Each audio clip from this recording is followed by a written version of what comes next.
ನಿಯಂತ್ರಣ ತಪ್ಪಿ ಕಂಬಕ್ಕೆ ಡಿಕ್ಕಿ ಹೊಡೆದ ಕಾರು, ಪ್ರಾಣಾಪಾಯದಿಂದ ಪಾರಾದ ಪ್ರಯಾಣಿಕರು. ರಾಯಬಾಗ್ ತಾಲೂಕಿನ ಕುಡ್ಚಿ ಸಮೀಪದ ಕಾಗವಾಡ್ ಕಲಾದಗಿ ರಾಜ್ಯ ಹೆದ್ದಾರಿಯಲ್ಲಿ ಶುಕ್ರವಾರ ರಾತ್ರಿ ಸಂಭವಿಸಿದ ಕಾರು ಅಪಘಾತದಲ್ಲಿ ಪ್ರಯಾಣಿಕರು ಅದೃಷ್ಟವಶಾತ್ ಪ್ರಾಣಾಪಾಯದಿಂದ ಪಾರಾಗಿದ್ದಾರೆ. ಜತ್ದಿಂದ ಹಾರುಗಿರಿ ಕ್ರಾಸ್ ಮೂಲಕ ಕುಡ್ಚಿ ಮಾರ್ಗವಾಗಿ ಚಿಂಚಲಿಗೆ ತೆರಳುತ್ತಿದ್ದ ಕಾರೊಂದು ರಾತ್ರಿ 7:30 ಸುಮಾರಿಗೆ ಕುಡ್ಚಿ ಬಳಿ ನಿಯಂತ್ರಣ ತಪ್ಪಿ ರಸ್ತೆ ಬದಿಯ ವಿದ್ಯುತ್ ಕಂಬಕ್ಕೆ ಡಿಕ್ಕಿ ಹೊಡೆದಿದೆ.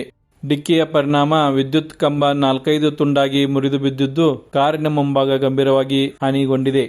ಘಟನೆ ವೇಳೆ ವಿದ್ಯುತ್ ಸರಬರಾಜು ಇರದ ಕಾರಣ ಯಾವುದೇ ವಿದ್ಯುತ್ ಅಪಾಯ ಸಂಭವಿಸಿರುವುದಿಲ್ಲ.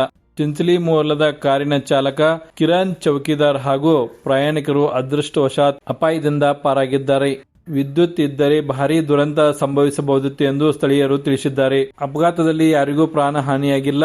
ಮಾಹಿತಿ ತಿಳಿದು ಸ್ಥಳಕ್ಕೆ ಪೊಲೀಸರು ಭೇಟಿ ನೀಡಿ ಪರಿಶೀಲನೆ ನಡೆಸಿ ಪ್ರಕರಣ ದಾಖಲಿಸಿಕೊಂಡಿದ್ದಾರೆ.